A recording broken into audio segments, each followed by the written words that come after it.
Hello everyone, welcome to Shivani Maurya classes. So last video में हमने अपने प्रीवियस ईयर क्वेश्चन पेपर के 35 क्वेश्चन कंप्लीट कर लिए थे। नाउ इस वीडियो में हम अपने रिमेनिंग 20 क्वेश्चन करेंगे। सो उसके बाद जो हमारा ये सेक्शन है इसके पूरे 55 क्वेश्चन कंप्लीट हो जाएंगे। So without wasting time let's get started. Welcome again to my YouTube channel.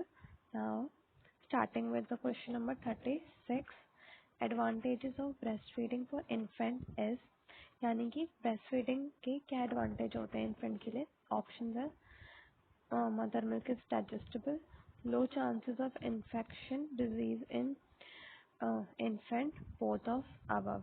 तो इसका राइट आंसर है both of above बिकॉज जो ब्रेस्ट मिल्क होता है वो इजीली डाइजेस्टेबल होता है क्योंकि जो उसमें फैट कंटेंट होता है वो लो होता है जो मदर मिल्क होता है, ताकि बच्चा उस दूध को इजीली डाइजेस्ट कर सके। देन उसको अगर बेबी लेता है तो जो उसके इन्फेक्शियस डिजीज होने के चांसेस हैं, जैसे कि निमोनिया या फिर अगर हम बात करें डायरिया की, तो उसको ये सारे डिजीज भी कम होते हैं बिकॉज उसको इम्यूनिटी मिल जाती है ब्रेस्ट मिल्क से, जिसको हम बोलते हैं IgA, इम्यूनोग्लोबिन A, राइट। ये किस मिल्क में प्रेजेंट होती है? कोलोस्ट्रम में। जो पहला येलोइश फ्लूइड होता है मदर मिल्क में, वो उसको हम कोलोस्ट्रम कहते हैं। उसके अंदर IgA एंटीबॉडी प्रेजेंट होती है जिसकी वजह से वो बहुत सारे डिजीज को प्रिवेंट करता है इन्फेंट में। Now, moving on to next question. The implementation of a destitute child pregnant is done by whom? यानी कि जो destitute बच्चा होता है, यानी कि जिसके पास कोई किसी का हेल्प नहीं है और उसके पास खाने के लिए खाना नहीं है, पहनने के लिए कपड़े नहीं है, बहुत ही बोल सकते हैं कि कोई सर्विसेज नहीं है, तो उसका जो इम्प्लीमेंटेशन है कि उसकी केयर एंड ऑल वो कौन करेगा? ऑप्शन है district hospital, district women and child development officer, district panchayat और नन ऑफ दीज। तो जिसका राइट आंसर है वो है district women and child development officer, जो कि ICDS स्कीम के अंडर जो बेबीज हैं, डेस्टिट्यूट बेबीज या फिर स्पेशली चैलेंज या ऑर्फन, उन सभी की जो प्रोटेक्शन करेंगे, उनके डेवलपमेंट के लिए वर्क करेंगे। ये स्कीम कब लॉन्च हुई थी? हमने बहुत बार पढ़ा है इसको, बट स्टिल इससे क्वेश्चन आते हैं, इसलिए मैं एक बार फिर से बता रही हूँ। 2 अक्टूबर 1975 में ये स्कीम लॉन्च हुई थी। Now moving on to next question. MMR is not related to. MMR का क्या मतलब है? मिजल, मम्प एंड R का मतलब है रुबेला। तो इसमें पूछा हुआ है कि ये जो वैक्सीन है वो किससे रिलेटेड नहीं है। नॉट इज कीवर्ड है इसमें। तो ऑप्शन है पोलियो, मिजल्स, चिकन पॉक्स या year head.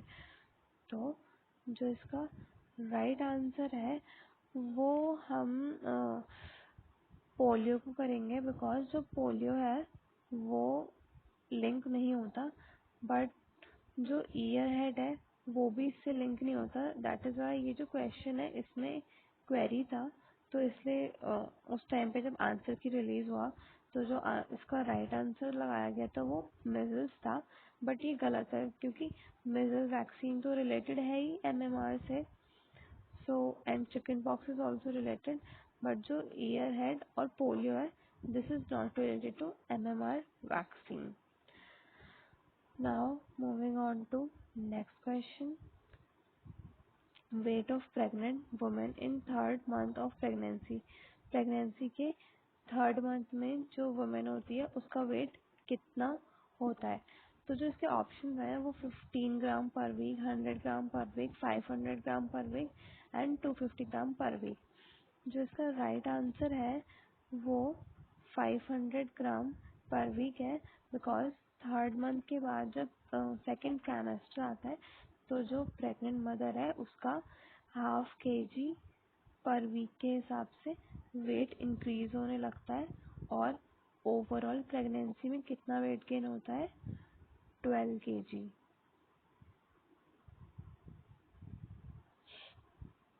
Now moving on to next question. How much screening is required for pregnant women during pregnancy, यानी कि एक प्रेग्नेंट वुमेन की प्रेगनेंसी के दौरान कितने बार चेकअप्स होने चाहिए, कितनी स्क्रीनिंग। तो 5 4 3 2, इसका राइट आंसर है 4, क्योंकि जो उनके चेकअप्स हैं वो 4 बार होने चाहिए। इसके अलावा फीमेल्स के वैक्सीन होते हैं ड्यूरिंग प्रेगनेंसी, कौन कौन से होते हैं ये हमने पढ़े थे। TD1 जो 1 से 3 मंथ में लगाया जाएगा, टिटेनस डिप्थेरिया वैक्सीन। देन उसके बाद होता है TD2 जो कि इस वैक्सीन के 4 वीक्स बाद लगाया जाता है जब मदर ने TD वैक्सीन 1 लिया हो। और इसके अलावा क्या होता है TD booster.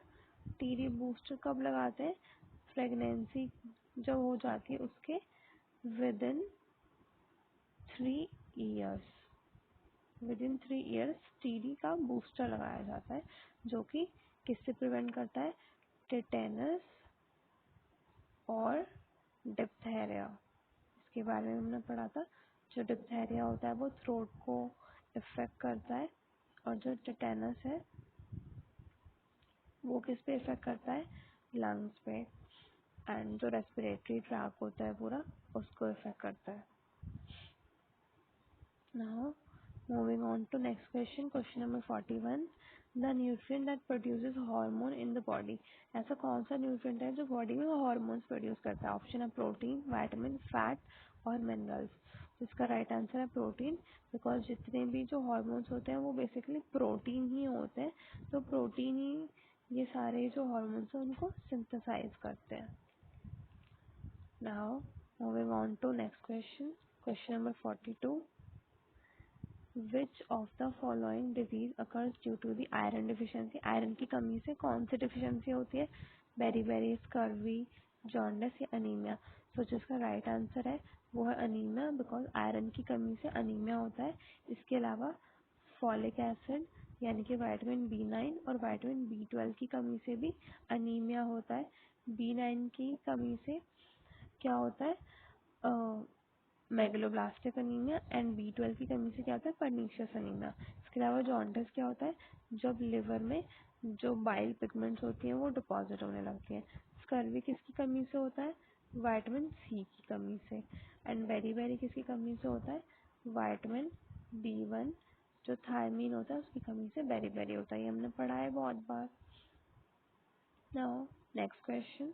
In the Pulse Polio campaign, which age group of child is given drug? यानी कि जो पल्स पोलियो कैंपेन होता है उसमें किस एज ग्रुप के बच्चों को ड्रग दिया जाता है, या जो उसकी वैक्सीन है वो किन को दी जाती है। ऑप्शन है 0 to 5, 5 to 10, 2 to 3 और 5 to 6। तो इसका राइट आंसर है 0 to 5। जो 5 साल तक के बच्चे होते हैं उनको पल्स पोलियो कैंपेन की वैक्सीन दी जाती है। ये जो पल्स पोलियो कैंपेन है ये कब स्टार्ट किया गया था, 2 अक्टूबर 1994, राइट, ये हमने पढ़ा था। के बाद next moving on to symptoms of malnutrition. Malnutrition के क्या क्या सिम्टम होते हैं, short height, slim body, underweight. तो option number 4 is all of these. So malnutrition में सारी ही चीज़ें होती हैं। जो शॉर्ट हाइट होती है इसको हम बोलते हैं स्टंटिंग, इसको स्टंटिंग बोलते हैं। देन स्लिमर बॉडी को हम क्या बोलते हैं, वेस्टिंग। और अंडरवेट यानी कि कम वजन, जो यानी कि जो उसका BMI होता है पर्सन का वो 18.5 से जब कम होता है तो हम उसको बोलते हैं अंडरवेट। ये तीनों ही सब क्लिनिकल फॉर्म होती है माल न्यूट्रिशन की। इसके अलावा माल न्यूट्रिशन में मैरास्मस और क्वाशिकॉर 2 क्लिनिकल फॉर्म्स होते हैं। इसके बारे में भी हमने पूरा वीडियो पढ़ा है। अगर आपको नहीं पता क्या होता है तो जाके मेरा कंप्लीट वीडियो देख लेना, मैंने पोस्ट कर दिया है। Now moving on to next question. The international recommended directly observed treatment short course strategy किससे रिलेटेड है।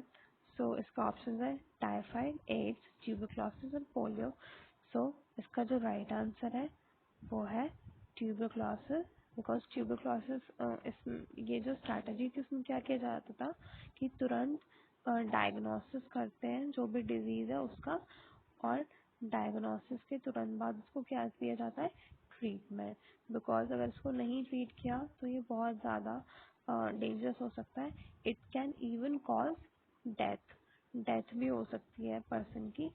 तो अगर हम बात करें टाइफाइड में क्या होता है, स्मॉल इंटेस्टाइन इफेक्ट होता है. एड्स में क्या होता है, जो इम्यूनिटी होती है पर्सन की वो पूरी लो हो जाती है. एंड पोलियो में क्या होता है, सेंट्रल नर्वस सिस्टम पर इफेक्ट होता है. बट जो ट्यूबरक्लोसिस होता है उसमें रेस्पिरेशन पर इफेक्ट होता है. जो रेस्पिरेटरी सिस्टम है, जो लंग्स है, वो सही से वर्क नहीं करते और इसमें इन्फेक्शन हो जाता है. तो अगर रेस्पिरेशन ही नहीं होगा तो जो पर्सन है उसकी तुरंत डेथ हो सकती है. इसीलिए इसका तुरंत ट्रीटमेंट कराना बहुत ज़रूरी है. Now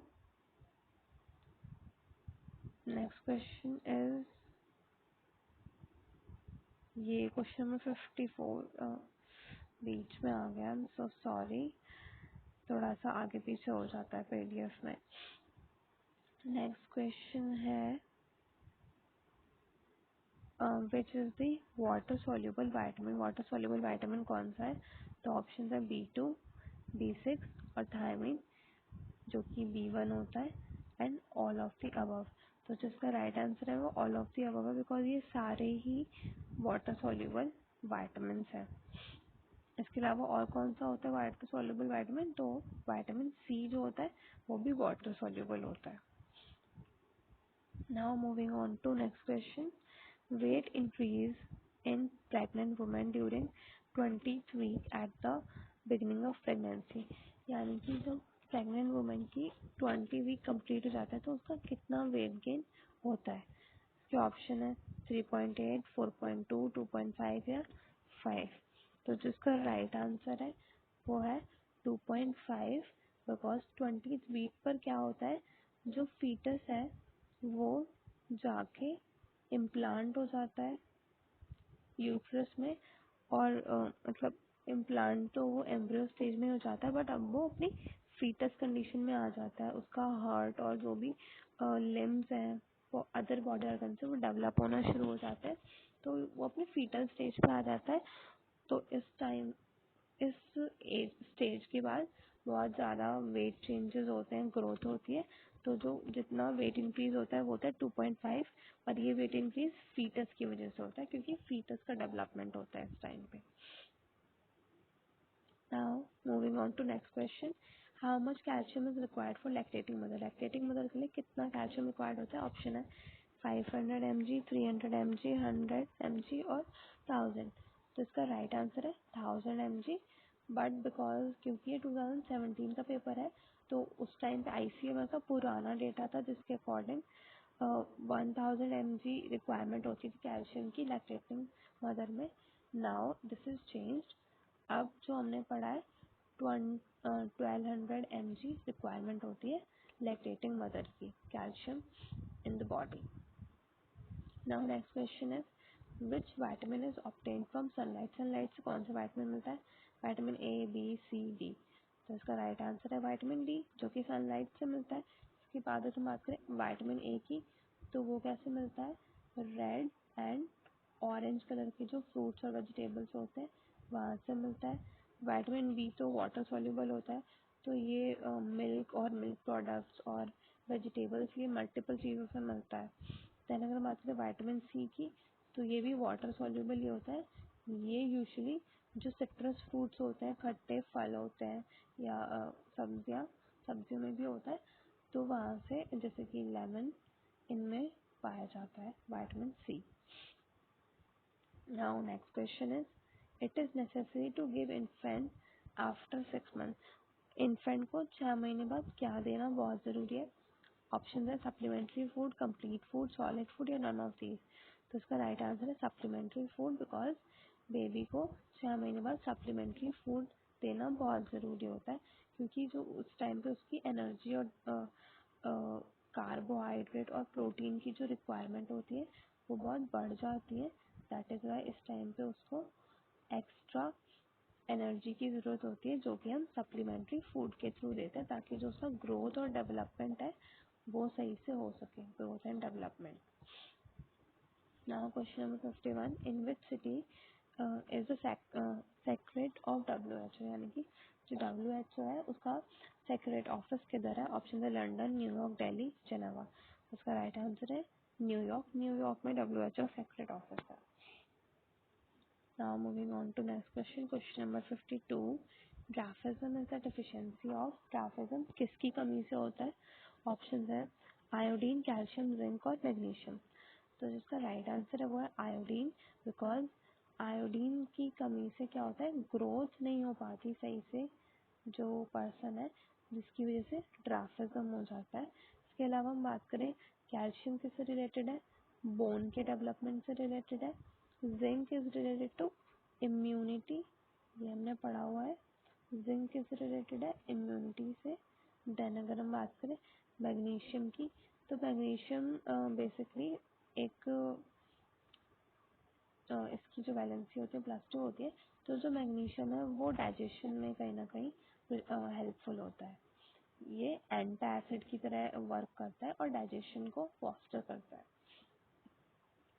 question number 53, among the following which is the blood clotting vitamin? Blood clotting vitamin कौन सा है? ऑप्शन है विटामिन ई, के, बी एंड विटामिन ए। तो जिसका राइट आंसर है वो है विटामिन के, जिसके ब्लड क्लॉटिंग में हेल्पफुल होता है। इसके अलावा जो अगर हम बात करें विटामिन ई की, तो ये स्किन डेवलपमेंट के लिए, स्किन डिसऑर्डर से रिलेटेड होता है। और साथ ही साथ अगर हम अडल्ट में बात करें तो ये उनकी रिप्रोडक्टिव हेल्थ को डिनोट करता है। अगर विटामिन ई की डिफिशियंसी होगी तो रिप्रोडक्टिव जो स्ट्रेंथ है वो लो हो जाएगी। देन विटामिन डी बोन से रिलेटेड होता है। अगर विटामिन डी की कमी होगी तो क्या होगा? रिकेट्स हो सकता है या फिर ऑस्टियोमलेशिया। और अगर हम बात करें विटामिन ए की, तो विटामिन ए किससे रिलेटेड है? आई डिसऑर्डर से। और आज ही हमने इसके बारे में कंप्लीट वीडियो पढ़ा था कि कौन कौन से डिसऑर्डर होते हैं।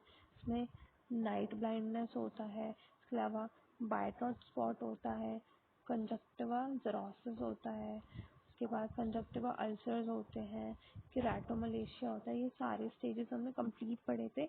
अगर आपको नहीं याद है तो जाके मेरा प्रीवियस वीडियो देख लेना, उसमें मैंने कंप्लीट पूरा एक्सप्लेन किया है कि विटामिन ए की डिफिशियंसी में क्या क्या होता है। देन इंटरनेशनल रिकमेंडेड, ये क्वेश्चन हमने आगे ही कर लिया था, वो गलती से पीडीएफ में आगे शेड्यूल हो गया था ये, तो हमने इसको किया ही था। इसका राइट आंसर है tuberculosis. Now moving on to the last question of this section, question 55। Breast feeding mother को कितना प्रोटीन रिक्वायर होता है डाइट में? ऑप्शन है 100 ग्राम, 90 ग्राम, 70 ग्राम, 50 ग्राम। तो जिसका राइट आंसर है वो है 70 ग्राम। और जो लैक्टेटिंग मदर होती है उसको डाइट में कम से कम 70 ग्राम प्रोटीन रिक्वायर्ड होता है, क्योंकि उस टाइम पर वो बेबी को ब्रेस्ट फीड कर रही होती है, तो जो उसकी एनर्जी रिक्वायरमेंट होती है वो ज़्यादा होती है। अगर हम बात करें एनर्जी की, तो उसे कितनी एक्स्ट्रा एनर्जी चाहिए होती है? 600 किलो कैलोरी एक्स्ट्रा एनर्जी चाहिए होती है उसको। और कैल्शियम कितना चाहिए होता है? 1200 mg। ये अभी हमने ऊपर क्वेश्चन सॉल्व किया था, right? So this is all about today's video. ये सेक्शन कंप्लीट हो गया। अब हम नेक्स्ट वीडियो में दूसरा सेक्शन सॉल्व करेंगे या फिर दूसरा previous year question. So stay connected. Till then bye bye, take care, happy learning.